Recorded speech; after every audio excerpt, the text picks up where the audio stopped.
Graça e paz, no nome do Senhor Jesus. Irmãs, estou aqui da parte do Senhor, convidada pela nossa irmã Paula. Quero agradecer o convite, o carinho das irmãs, mais uma vez, para estar aqui com as irmãs trazendo uma palavra da parte do Senhor. Abra o seu coração e abra a sua Bíblia para ouvir a palavra do Senhor. Sou muito grata às irmãs dessa igreja que com tanto carinho me abraçaram e confiaram na minha pessoa através do Senhor Jesus Cristo.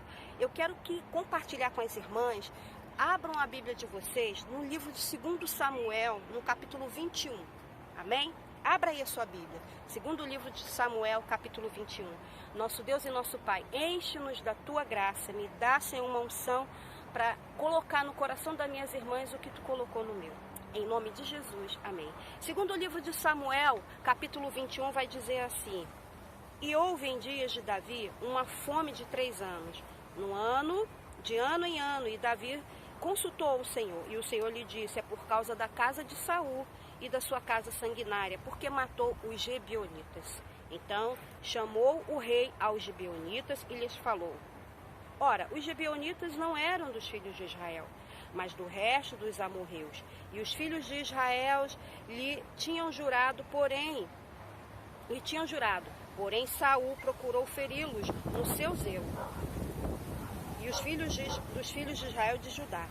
Disse, pois, Davi aos gibeonitas: Que querei que eu vos faça? E que satisfação vos darei para que abençoeis a herança do Senhor? Então os gibeonitas lhe disseram: Não é por ouro nem prata, também nem temos questão com Saul e com sua casa, nem tampouco pretendemos matar pessoa alguma em Israel. E disse-lhe: O que é que, pois, que querei que eu vos faça? E disseram ao rei: Quanto aos homens que nos destruiu e procurou que fôssemos assolados sem que pudéssemos subsistir em termo algum de Israel, de seus filhos nos dei 7 homens para que enforquemos ao Senhor em Gibeá de Saul, o eleito do Senhor. E disse o rei: Eu vos darei. Agora as irmãs pulem logo para o verso 9. E entregou na mão dos gibeonitas, os quais enforcaram no monte perante o Senhor. E caíram estes 7 juntamente, e foram mortos nos dias da cega, nos dias primeiros, no princípio da cega das cevadas. O verso 10 é onde a gente vai entrar, é a palavra-chave que a gente vai estar falando com você nessa hora. Então Rispa, filha de Aiá, tomou um dos panos de cilício e estendeu-lhe sobre uma penha, desde o princípio da cega, até que destilou a água sobre eles, do céu, e não deixou que as aves do céu pousassem sobre eles, de dia, nem os animais do campo à noite. E foi dito a Davi o que fizera Rispa, filha de Aiá, concubina de Saul. Então foi Davi e tomou dos ossos de Saul e dos ossos de Jonatas, seu filho, dos moradores de Jabes de Gileade, os quais foram da casa de Bet-Sazã, onde os filisteus tinham pendurado, quando os filisteus feriram Saul em Gilboa. E fez subir dali os ossos de Saul e os ossos do seu filho Jonatã. E ajuntaram também os ossos dos enforcados. E enterraram os ossos de Saul e de Jonatã, seu filho, na terra de Benjamim. Só até aqui. Irmãs, a gente viu uma história nesse momento onde uma mãe, sem ter o que fazer e sem ter condições nenhuma de socorrer o seu filho. Davi, porém, tinha uma fome em Israel.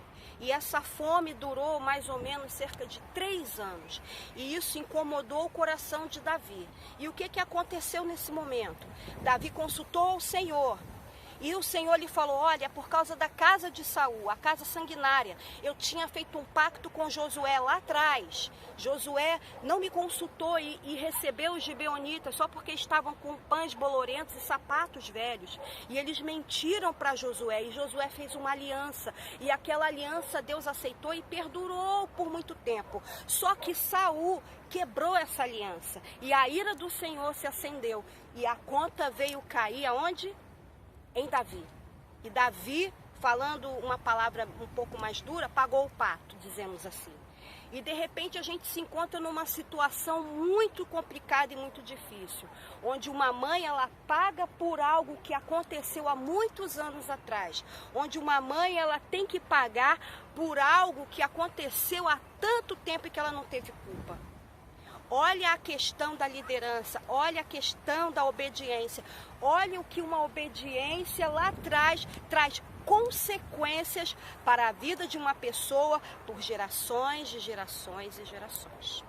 Mas o que eu quero falar nesse momento com as irmãs, nessa hora com as irmãs, o tema que eu quero dar a essa palavra para o teu coração, escute bem, minha irmã, o tema que eu vou dar agora, o tema que o Senhor colocou no meu coração é o seguinte: não haverá luto na tua casa. A gente olha essa passagem, eu tenho certeza que se você for ler essa passagem depois, você vai ficar entristecida. Eu particularmente, quando li essa passagem, eu me coloquei no lugar de Rispa, eu me coloquei no lugar dela como mãe. Nós como mãe sabemos a importância que é cuidar e criar de um filho, de gerar esse filho, de ter planos para esse filho, de trazer esse filho na sua barriga durante 9 meses e pegar esse filho e cuidar e falar para ele como vai ser a vida, e você entregar ao Senhor ele em um joelho, em oração, e você fazer planos para esse filho, e de repente, de súbito, vem algo sobre a tua vida e vem algo sobre a tua casa que te dá uma rasteira e os teus sonhos vão todo pelo chão. E todos os teus sonhos sobre o que você colocou sobre o seu filho, ou sobre essa situação que você viu cair, e Rispa contempla no monte. E o Senhor falou assim para mim: olha, você sobe a um monte, sobe em um lugar alto, para falar essa palavra para as irmãs. E eu estou num lugar alto aqui, imagine Rispa num lugar assim, e ela vê os seus 2 filhos sendo enforcados, e aqueles filhos caem ao chão, mas Rispa, ela não se dá por vencida, e mesmo vendo aqueles filhos mortos, e mesmo vendo o seu sonho caindo pelo chão, Rispa, ela vai, pega um pano de silício, que era um pano de silício, era um pano muito grosso, pesado, onde Rispa cobriu os corpos dos seus filhos. Mas para que ela fez isso? Já estavam mortos. Merabe poderia ter também feito isso, Merabe também poderia ter ido lá e coberto os seus 5 filhos, mas existem, aí você vê o exemplo de 2 mães, de Merabe e de Rispa, e aí você vê 2 mulheres, uma que vendo os seus 5 filhos mortos, os seus 5 filhos ao chão, ela chora, ela pranteia, ela vai embora. Mas Rispa não, vendo aquela situação e vendo os seus 2 filhos no chão, ela pega aquele pano de silício e ela fica dias até que venha a cega, até que venha a chuva. E a chuva veio no momento de abundância, veio no momento de alegria, veio no momento para deixar a terra farta, mas Rispa não teve essa alegria de ver aquela cega sendo a terra regada, vendo ali com seus filhos. Ela viu seus filhos mortos. E Rispa, ela não se dá por vencida, ela não se dá por derrotada. Ela pega um pano de silício e cobre aqueles filhos no monte de Gibeá. E ela vai ali protegendo os corpos, porque naquela época era uma humilhação para uma mãe, era uma humilhação para o ser humano ver os corvos, os animais comendo os corpos. Mas Rispa, ela luta, mesmo tendo seus filhos mortos, e ela luta com as aves do céu, e ela luta com as aves do campo. E sabe o que quer dizer isso, minha irmã? São quando aqueles momentos em que você se sente fraca, em que você se sente de repente fragilizada, e de repente você se sente derrotada, e você não vai fazer como Merabe, não vai lá dar as costas para quem está morto espiritualmente na sua casa. De repente tem alguém morto espiritualmente na sua sua família, de repente é o seu esposo, de repente é os seus filhos. Eu quero falar nesse momento para mães que perderam a esperança. Não, minha irmã, não vai haver luto na tua casa, não vai haver luto, não vai haver enterro. Lembra daquela viúva de Naim? Aquela mulher, ela ia passando pela cidade e a Bíblia diz que a cidade, ela está ali parada esperando aquela mulher. E era assim naquele tempo, era assim naquela época. Quando um enterro vinha, a cidade parava, os portões se abriam, ninguém mais saía e ninguém mais entrava. Aleluia, lambandarabassuri. E ninguém mais entrava e de repente, sabe o que acontece? Veio alguém para entrar e parar aquele enterro.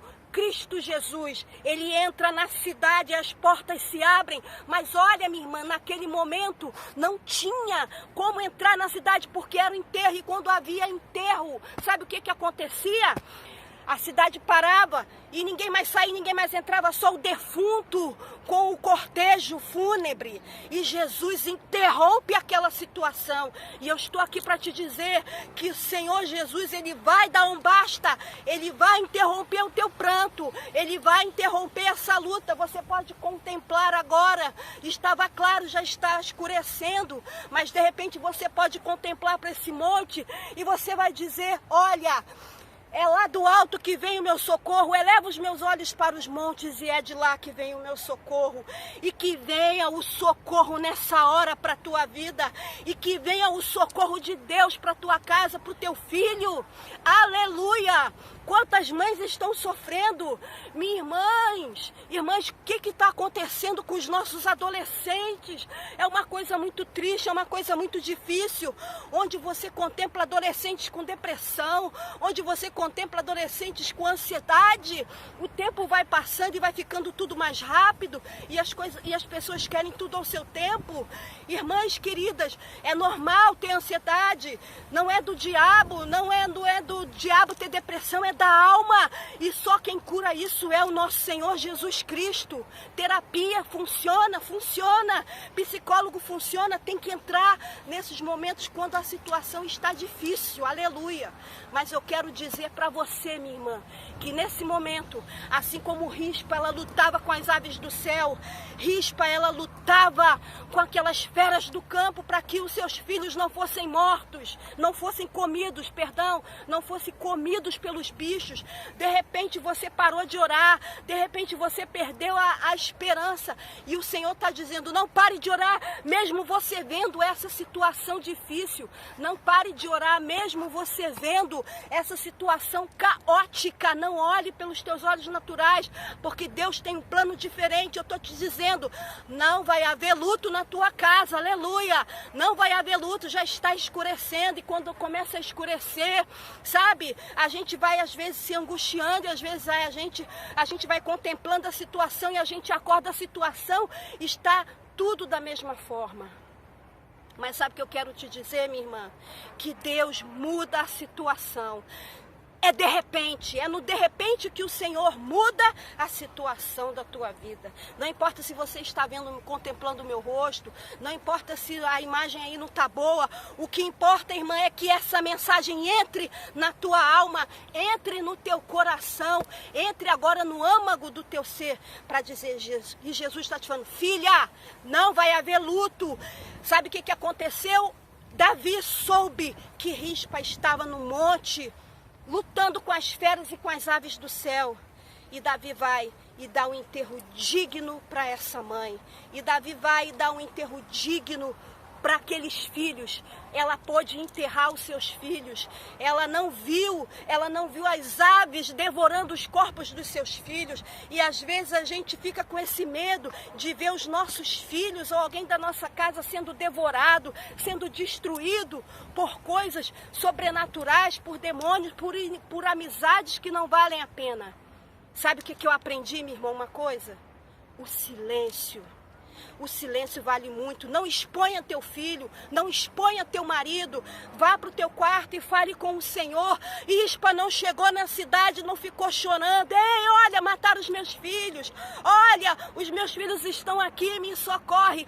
Mas o Senhor contemplou aquela mulher. O Senhor viu o coração daquela mãe. E o Senhor olhou e despertou Davi. Davi soube, por a voz de todos os outros moradores da terra de Gibeá, que Rispa estava no monte, guardando os corpos dos seus filhos. Continue guardando a promessa, continue guardando isso, minha irmã. Não vai haver luto na tua casa. Essa é a palavra que eu deixo para o teu coração. Graça e paz, seja abençoada e edificada no nome de Jesus. Amém?